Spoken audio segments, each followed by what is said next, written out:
만나고 싶은 사람을 언제 어디서나 쉽게 만나는 시간.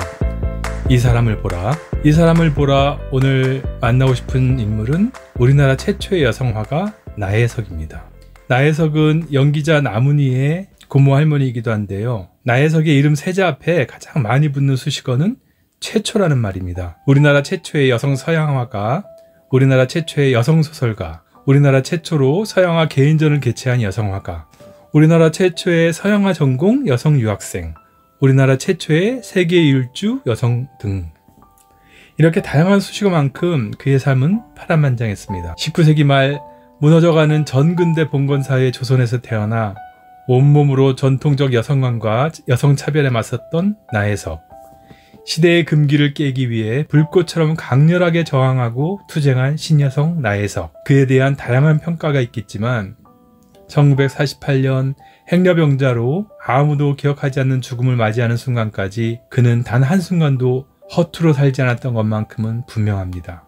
그래서 그의 삶과 목소리를 떠올리는 것만으로도 가슴 한편이 먹먹해지지만 그래도 그는 분명 다시 만나고 싶은 사람입니다.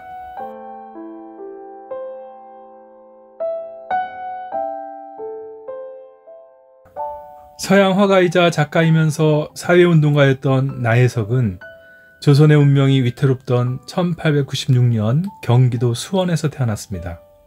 5남매 중 넷째, 딸로는 둘째였는데요. 큰오빠 나홍석은 아들이 없던 큰아버지의 양자로 들어가고 이복 언니는 일찍 결혼해서 혜석은 주로 오빠 경석과 지내며 어린 시절을 보냅니다.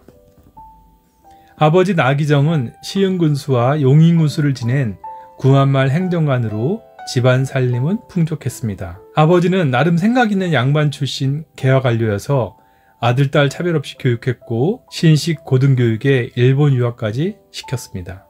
혜석은 1913년 3월 진명여자고등보통학교를 최우등으로 졸업하는데 당시에는 신식 교육을 받은 여성이 드문 형편이라 이 사실이 매일신보에 대서특필되기도 했습니다. 고등학교 졸업 후 나혜석은 자신의 둘째 오빠 경석의 권유로 일본으로 유학을 떠납니다. 이후 나혜석은 1918년 귀국하기까지 일본에서 5년 동안 유학하며 동경여자미술전문학교에서 여성 최초로 서양화를 배웁니다. 1910년대에는 이미 조선인 출신 일본 유학생들이 적지 않았습니다.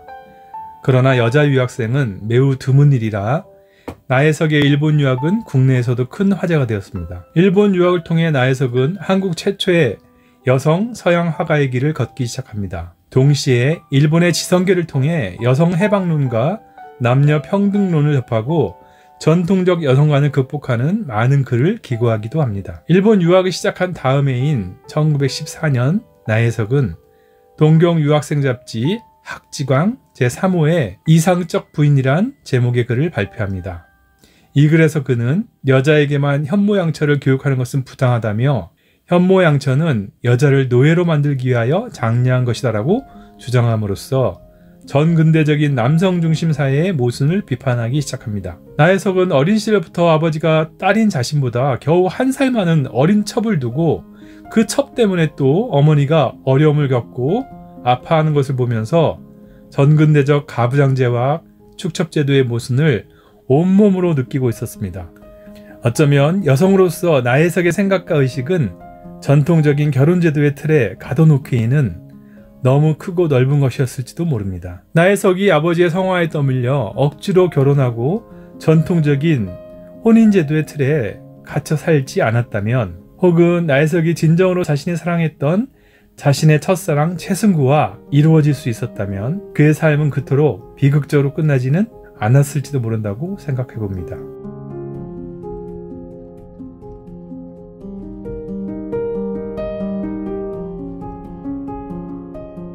나혜석과 깊은 관계를 맺고 그의 삶에 많은 영향을 준 3명의 남자가 있었는데 첫사랑 최승구, 남편 김우영, 연인 최린이 그들입니다. 이광수와도 일본 유학 시절 잠깐 사귀었으나 그리 깊은 관계는 아니었고 오빠의 반대로 이광수와의 관계는 오래가지 못했습니다. 이광수는 나중에 나혜석의 친구 허영숙과 결혼합니다.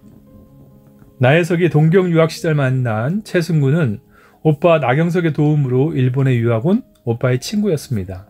최승구는 나혜석의 첫사랑이자 나혜석이 온몸과 마음으로 열렬히 사랑한 사람이었던 듯합니다. 춘원 이강수만큼 재능 있던 천재 시인이자 작가인 최승구는 게이오 대학에 유학 중이었고 당시 관행대로 이미 어린 시절에 결혼해서 아내가 한국에 있었지만 혜석과 사랑에 빠지고 약혼까지 하게 됩니다.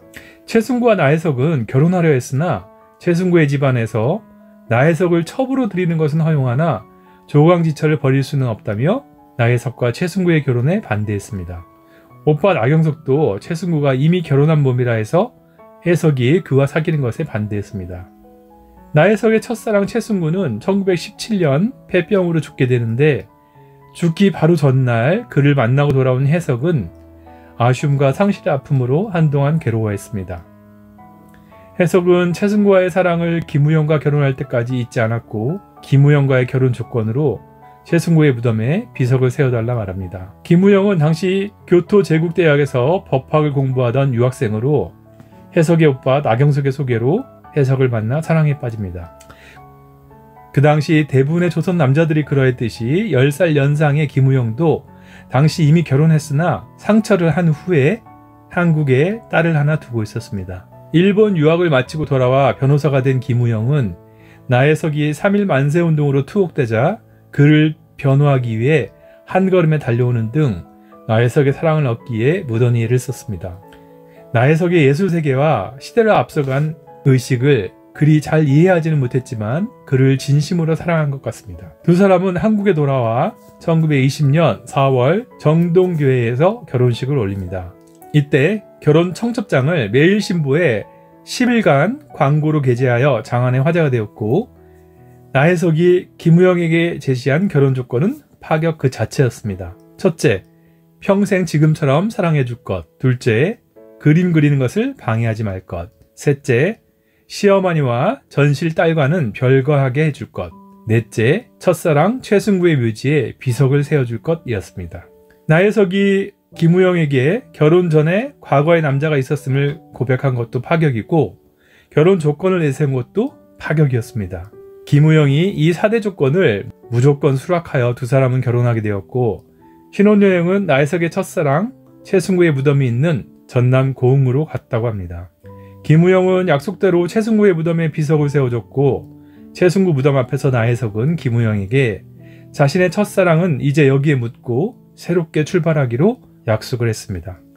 그러나 김우영은 4개 조건 중에서 첫 번째 조건은 지키지 못했습니다. 나혜석은 3.1운동 당시 독립운동에도 가담했습니다. 독립운동 자금을 모금해주기도 하고 이화학당 학생들의 만세운동을 주도하기도 했습니다. 혜석은 이 이화학당 만세운동 사건으로 체포되어 5개월간 옥고를 치른 후 풀려납니다. 이때 김우영이 나혜석과 다른 친구들의 변호를 맡아주면서 두 사람은 급속도로 가까워졌습니다. 나혜석은 김우영과 결혼 후 김우영이 만주 안동현 부영사로 근무하게 되자 만주로 이주했는데 그곳에서도 비밀리에 김원봉의 의열단과 임시정부에 자금을 송금하는 등 독립운동에도 가담했다고 합니다. 이런 나혜석의 활동은 영화 밀정에서도 소개되어 있습니다. 결혼 1년 후인 1921년 나혜석은 우리나라 여성 최초의 서양화 개인전을 열었고 대성공을 거둡니다. 당시 임신 9개월의 몸으로 개최한 전시회에는 무려 7천여 명의 관객들이 다녀갔다는 기록이 있습니다. 나혜석은 1922년 처음 개최된 제1회 조선미술 전람회에서 봄이 오다라는 작품이 입선한 이후 12회까지 세계 일주여행으로 출품하지 못한 9회와 10회 대회를 제외하면 매년 수상을 놓치지 않았습니다. 이렇듯 나혜석은 천재 화가로서 두각을 나타내기 시작했음과 동시에 여성 문인으로서 당시의 남성 중심적 가부장제에 도전하는 글을 발표하면서 주목과 비판을 받습니다. 1921년 노르웨이 작가 헬릭 입센의 인형의 집이 매일신보에 연재되자 그 사파를 그리기도 했고 마지막 회에는 다음과 같은 글을 직접 지어 게재하기도 합니다. 내가 인형을 가지고 놀 때 기뻐하듯 아버지의 딸인 인형으로 남편의 아내의 인형으로 그들을 기쁘게 하는 위안물 대도다. 남편과 자식들에 대한 의무같이 내게는 신성한 의무 있네. 나를 사람으로 만드는 사명의 길로 밟아서 사람이 되고자. 나는 안다. 억제할 수 없는 내 마음에서 온통을 다 헐어 맛보이는 진정 사람을 제하고는 내 몸이 값없는 것을 나 이제 깨도다. 아 사랑하는 소녀들아 나를 보아 정성으로 몸을 바쳐다오. 많은 암흑 횡행할지나 다른 날 폭풍우 뒤에 사람은 너와 나. 나혜석은 이렇게 남성의 삶에 종속된 여성의 삶을 거부하고 독립적인 인간으로서의 여성의 삶을 소망하고 있었습니다. 그러나 여성이기 전에 사람이고 싶었던 혜석의 꿈은 남성 중심적인 전근대 조선 사회에 대한 전면 도전으로 받아들여졌습니다. 당시 화가로서 작가로서 활발한 활동을 벌이던 나혜석은 동시에 출산과 육아를 도맡아 담당해야 하는 여성으로서의 삶의 무게에도 짓눌리고 있었습니다. 1923년 남편을 따라 만주로 이주한 혜석은 결혼 5개월 만에 첫 딸을 임신하여 낳고 돌이 될 때까지의 심리적 육체적 변화를 매우 진솔하게 기록한 육아일기 모된 감상기를 발표합니다. 지금은 흔한 일이지만 당시 자신의 출산과 육아 과정을 여성이 솔직하게 기록하고 이를 다른 여성과 공유하는 일은 나혜석이 최초였습니다. 이 모된 감상기에서 나혜석은 결혼 5개월 만에 닥친 임신과 출산, 육아가 얼마나 당혹스럽고 두려운 일이었는지를 솔직하게 밝히고 있습니다. 나혜석의 모된 감상기의 일부를 들려드리겠습니다. 뱃속에서는 어느덧 무엇이 움직거리기 시작하는 것을 깨달은 나는 몸이 오싹해지고 가슴에서 무엇인지 떨어지는 소리가 완연히 탕 하는 것 같이 들렸다. 나는 할 일이 많았다. 게다가 내 눈이 겨우 좀 뜨이려고 하는 때이었다. 예술이 무엇이며 어떠한 것이 인생인지, 조선 사람은 어떻게 해야 하겠고 조선 여자는 이리 해야만 하겠다는 것을, 이 모든 일이 결코 타인에게 미룰 것이 아니라 내가 꼭 해야 할 일이었다. 어머님 나 죽겠소. 여보 그대 나 살려주고. 내 심히 애걸하니 옆에 팔짱 끼고 섰던 부군 참으시오 하는 말에 이놈아 듣기 싫다. 내 악쓰고 통곡하니 이 내 몸 어이타가 이다지 되었던고. 이러한 견딜 수 없는 고통이 기계월간 계속되더니 심신의 피고는 인제 극도에 달하여 정신엔 광증이 바라고 몸에는 종기가 끊일 새가 없었다. 이렇게 나혜석은 아이를 낳는 고통과 어머니가 되는 길을 생생히 묘사를 했고, 자신이 직접 출산과 육아를 겪으며 어머니가 되는 일은 고통스러운 일이며 어미가 자식을 급진히 사랑하게 되는 모성애도 자연 발생적으로 생겨나는 본능이 아니라고 말합니다. 즉 사회가 여성들에게 강요하는 모성신화를 거부한 것입니다. 나혜석은 급기야 자식은 어미의 살점을 뜯어먹는 악마다 라는 표현까지 써서 임신과 출산의 고통을 적나라하게 묘사하기도 했습니다. 이러한 나혜석의 모성신화 비판과 적나라한 출산과 육아에 대한 감상은 다음과 같이 많은 지식인 남성들과 유학자들의 비난을 사게 되고 나혜석은 그들과 몇 차례의 논쟁을 벌이기도 합니다. 물론 임신이란 것은 두려운 사실이요 그리 편한 일은 아니다. 그러나 결혼 그 자체부터 부인하고 회피하기 전에는 임신은 불가피한 것이다. 그뿐만 아니라 원래 임신이라는 것은 여성의 거룩한 천직이니 여성의 존귀가 여기 있고 여성이 인류에게 향하여 이행하는 최대 의무의 한 가지인 것을 자각하여야 할 것이다. 이러한 남성들의 비판에 대해 나혜석은 임신과 출산, 육아를 직접 경험하지 못한 남성들이 이야기하는 거룩한 천직이나 여성의 의무 따위는 공허한 헛소리에 불과하다고 질타합니다. 1927년 만주에서 귀국한 혜석은 동네 시집에서 지내다가 벽지 근무자에게 주는 혜택으로 남편과 함께 유럽 여행을 떠나게 됩니다. 그리고 바로 이 유럽 여행으로 나혜석의 삶은 180도 바뀌게 됩니다. 유럽 여행과 이어진 세계 일주 여행은 화가로서의 예술적 성취에도 불구하고 여성을 한낱 남성의 부속물로 보는 전근대적인 남성 중심 사회의 한계 속에서 갑갑해하던 나혜석에게는 새로운 기계로 다가왔습니다.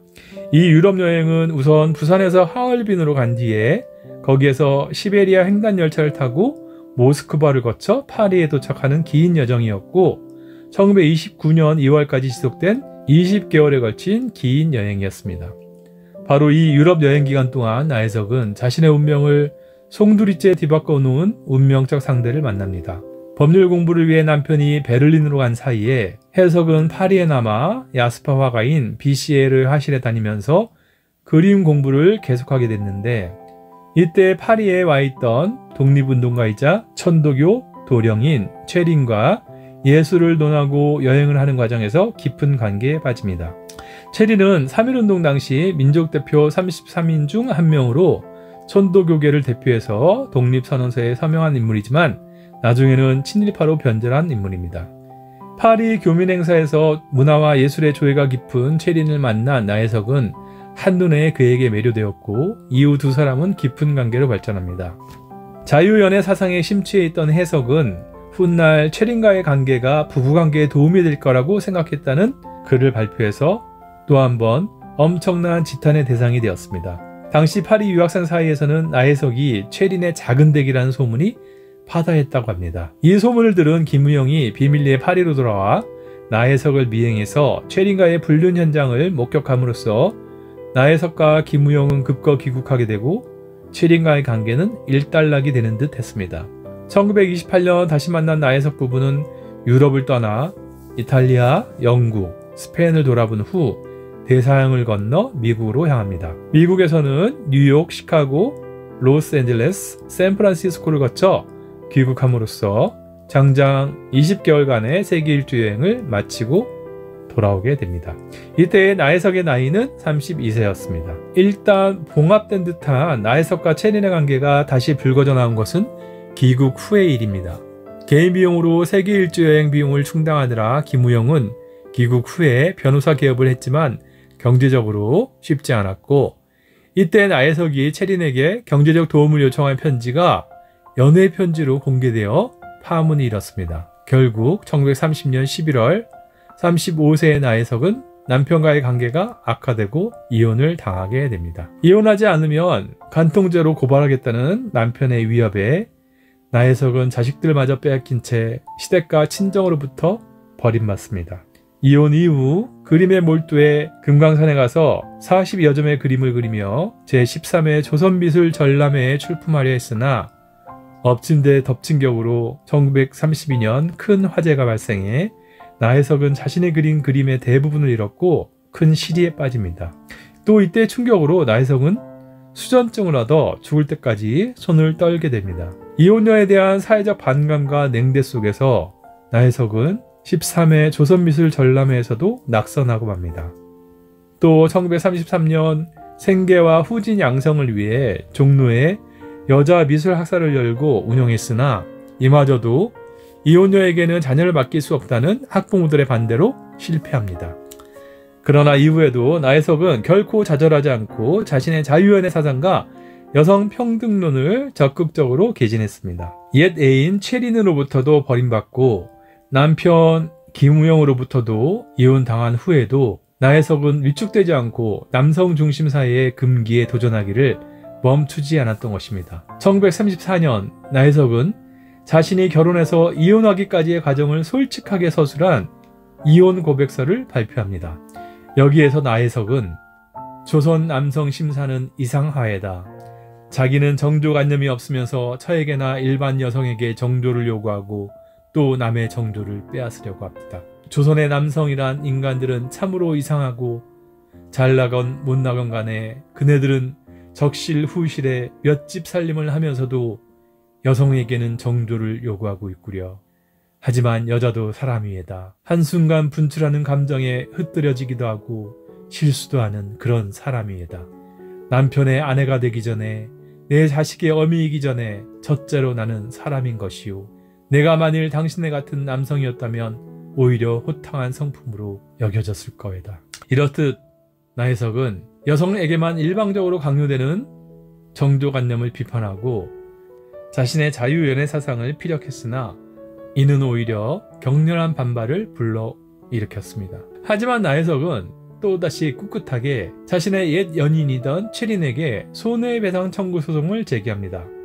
최린은 당시 독립운동가에서 변절해 중천 참의로서 고위 친일 관료로 탄탄대로를 달리고 있었고, 나혜석은 그를 상대로 파리 유학 시절 최린이 자신의 정조를 강제로 빼앗았으며 김우영과 이혼 시 생활을 돌봐주겠다는 약속을 이행하지 않았다며 소송을 제기한 것입니다. 나혜석이 제기한 이런 위자료 소송과 재산 분할 소송은 처음 있는 일이었습니다. 그러나 나혜석의 이혼 고백서와 최린에 대한 손해배상 소송 제기는 오히려 엄청난 역풍을 불러와 나혜석에 대한 사회적 반감과 냉소는 극에 달했습니다. 이러한 사회의 냉도로 점점 소외된 나혜석은 이후 수덕사나 해인사 등을 전전하며 유랑 생활에 들어가 불교에 귀의하려고 했으나 이마저 실패합니다. 1935년 10월 화가로서의 재기를 꿈꾸며 준비했던 개인 전시회마저 실패로 끝나자 여성 화가로서 나혜석의 사회적 활동도 반강제적으로 마감하게 됩니다. 이후 건강이 극도로 악화되고 친정으로부터도 버림받은 나혜석은 친구 김일엽을 찾아 승려가 되고 싶다고 합니다. 김일엽은 이화학당 출신의 신여성으로서 나혜석처럼 한때 이름을 날리던 인물이었으나 당시에는 승려가 되어 수덕사에 머무르고 있었습니다. 그러나 김일엽의 입적을 받아준 만공선사는 나혜석이 속세의 미련이 너무 많이 남아있다며 그를 받아주지 않았습니다. 또 나혜석도 승려가 된 유명인사가 2명씩이나 있는 것은 좋지 않다고 하며 승려가 되지는 않았습니다. 이후 나혜석은 수덕사, 해인사, 다술사 같은 사찰을 전전하며 지냈고 수덕사 앞 수덕여관에서는 학생들에게 미술을 가르치기도 했다고 합니다. 나혜석은 가끔 아이들을 만나기 위해 아이들이 다니던 학교 근처로 찾아가기도 했으나 김우영은 경찰까지 동원하면서 나혜석이 아이들을 만나는 것을 막았습니다. 중풍과 관절염, 파킨슨병으로 심신이 쇠약해진 나혜석은 가끔 오빠 나경석의 집에 들르기도 했지만 여러 요양원과 양로원을 전전하다가 마침내 1948년 추운 겨울 거리에서 쓰러져 숨을 거뒀고 아무도 모르게 행렬병자로 쓸쓸히 생을 마감했습니다. 서울 자해병원으로 옮겨진 나혜석의 시신은 무영구 행렬병자 처리 규정에 따라 화장한 뒤에 산에 흩뿌려져 버려졌습니다.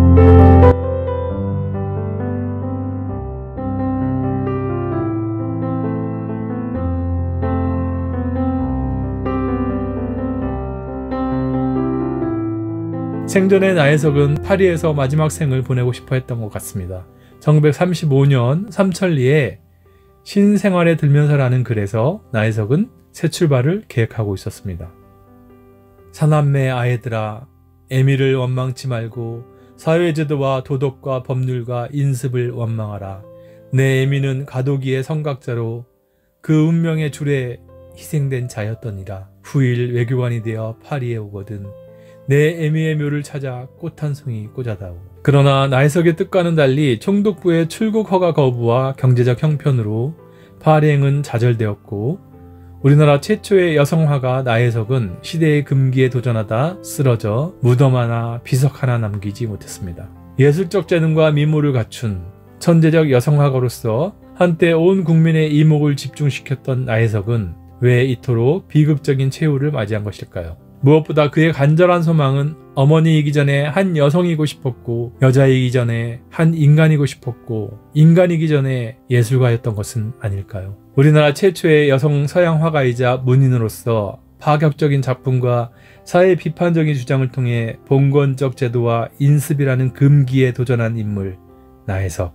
그는 비록 시대의 편견과 냉대에 마침내 쓰러지고 말았지만 전통적 여성관의 정면으로 도전한 그의 용기와 의지는 아직도 깊은 울림으로 남아있습니다. 이상으로 이 사람을 보라 5번째 시간을 마무리하면서 아직도 귓가에 생생한 나혜석의 외침을 들려드리도록 하겠습니다. 조선의 남성들아, 그대들은 인형을 원하는가? 늙지도 않고 화내지도 않고 당신들이 원할 때만 안아주어도 항상 방긋방긋 웃기만 하는 인형 말이요. 나는 그대들의 놀이개를 거부하오.